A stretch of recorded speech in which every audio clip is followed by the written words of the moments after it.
जाकर के गोली लगी पहले फुलना बाबू को, इसके बाद उनको उठाने के लिए भी चले गए, इनको भी गोली लगी। गांधी के आंदोलन से जो लोग निराश होते थे क्योंकि गांधी जी के आंदोलन से कोई खास फायदा नहीं होता था और तमाम युवा के मन में देश को आज़ाद करने की भावना थी। इस गांव को लोग नमक बनाते थे या नमक महाराजगंज में बांटते थे। नमस्कार, आप देखना शुरू कर चुके हैं A1 न्यूज़ बिहार। मैं हूं शिवम। 2 दिनों बाद स्वतंत्रता दिवस आने वाला है और उसी क्रम में हम स्वतंत्रता सेनानी को याद करने के लिए पहुंचे हुए हैं महाराजगंज शहर मुख्यालय के बंगरा गांव में। यही बंगरा गांव है जो 28 स्वतंत्रता सेनानी दिया हुआ है। अंग्रेजों भारत छोड़ो आंदोलन में 28 स्वतंत्रता सेनानी भाग लिए हुए थे और वहीं आज पहुँचे हुए हैं बंगरा गाँव में।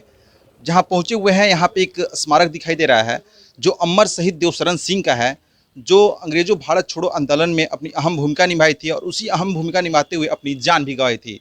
और यहाँ पे कुछ पट लगाया गया है जिसपे कुछ स्वतंत्रता सेनानियों का नाम लिखा हुआ है। अपने कैमरा पर्सन से कहेंगे दिखाएं उनका नाम। पहला लिखा हुआ है शालिग्राम सिंह, गोरख सिंह, फेकू सिंह, जूठन सिंह, काली सिंह, सूर्यदेव सिंह, रामलसन सिंह, टुकुर सिंह, गजाधर सिंह, रामधन राम, रामप्रीत सिंह, सुंदर सिंह, राम परिछन सिंह। और लोग हैं उनका भी नाम आपको हम दिखाएंगे। जहाँ पे जो पट लगा हुआ है उस पर उनका भी लोगों का नाम लिखा हुआ है, जो है बम बहादुर सिंह, रजनारायण उपाध्याय, तिलेश्वर सिंह, राम इकबाल सिंह, देवपूजन सिंह, रघुवीर सिंह, नागेश्वर सिंह, शिव कुमार सिंह, भूलन सिंह, राजाराम सिंह, सीताराम सिंह, मुंशी सिंह, सुरेंद्र प्रसाद सिंह।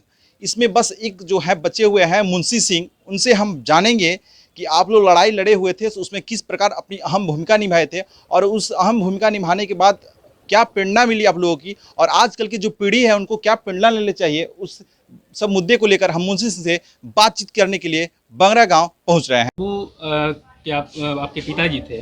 पिताजी थे। हाँ, उन्होंने देश की आज़ादी के लिए हाँ, लड़ाई लड़ी। क्या उनसे प्रेरणा लेनी चाहिए या हम लोगों को क्या प्रेरणा लेनी चाहिए? देखिए वो लॉ पढ़ रहे थे और आंदोलन में कूद गए 1941 में।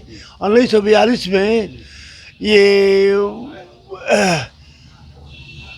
आए थे घर पर और चल रहा था लाइन काटो तार काटो, उसी के अभियान में आए हुए थे और जाकर की मीटिंग हो रही थी वहाँ संगत विद्यालय में, वहीं पर चले गए और वहाँ से लोग गए फुलना प्रसाद और वे लोग गए लोग वहाँ पर ये थाना पर जो स्मारक है वहीं पर गए। जाकर के गोली लगी पहले फुलना बाबू को, इसके बाद उनको उठाने के लिए भी चले गए, इनको भी गोली लगी। 14 दिन के बाद सिवान हॉस्पिटल में इनका देहांत हो गया। उस समय 1 साल का मैं था। हाँ, अपना परिचय बता दीजिए। मेरा परिचय मेरा गांव बगरा है, लेकिन मैं आकर के यहीं पर विद्यालय के समीप ही मैं बसा हुआ हूँ, मकान बनाकर रहता हूँ। मैं विश्वविद्यालय में 32 वर्षों तक शिक्षक के पद पर रहा हूँ। हाँ, हाई स्कूल में, इसी हाई स्कूल में। अपना नाम बता दीजिए। मेरा नाम बलिराम सिंह है। मैं एक बात पुत्र हूँ देवशरण सिंह का। जी, ठीक, थैंक यू। अंग्रेजों भारत छोड़ो आंदोलन में आप सभी का अहम भूमिका रहा। आप लोग स्वतंत्रता सेनानी भी हुए।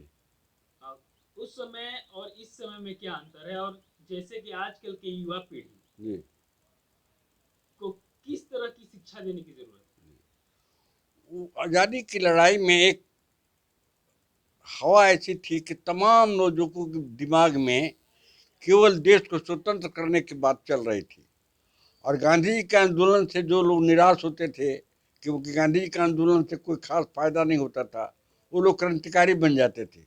नतीजा हुआ कि कांग्रेस के साथ साथ क्रांतिकारियों का अलग एक झुंड चल रहा था जिसके नेता थे भगत सिंह, राजगुरु, सुखदेव। ये सब लोग क्रांतिकारी लोग थे और तमाम युवा के मन में देश को आज़ाद करने की भावना थी।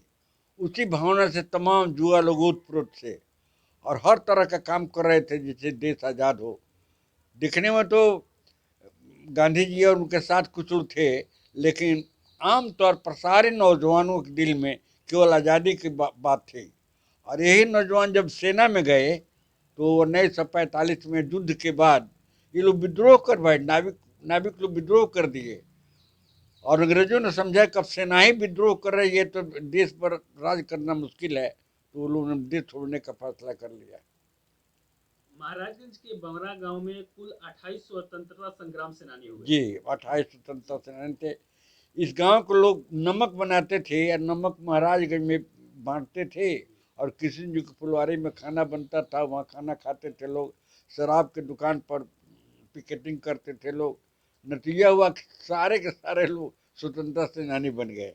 मतलब इन लोगों की जो 28 लोग हैं, जी इन लोगों की क्या भूमिका रही लड़ाई? यही वही नमक बनाना, पिकेटिंग करना, वो कांग्रेस के कार्यक्रम में भाग लेते थे लोग। और नतीजा हुआ कि सब लोग को स्वतंत्रता सेनानी की लिस्ट में नाम चढ़ गया। पहले इन लोगों को पेंशन नहीं मिलता था, थोड़ा पैसा होता कभी कभी मिलता था, नाम चढ़ गया। लेकिन अंग्रेजों भारत छोड़ो आंदोलन में इनकी क्या भूमिका रही है, इतना बताइए। उस समय से ये लोग तो नहीं थे। अंग्रेज 16 अगस्त 1942 मैं उमा शंकर हाई स्कूल के 8वीं क्लास में पढ़ रहा था। 5वीं घंटी चल रही थी, तब तक एकाएक घंटी बज गई, जिसका मतलब था कि सभी छात्र बोर्डिंग के मैदान में जमा हो जाएं। वहाँ हम लोग जमा हो गए, और दो नेता, एक गिरीश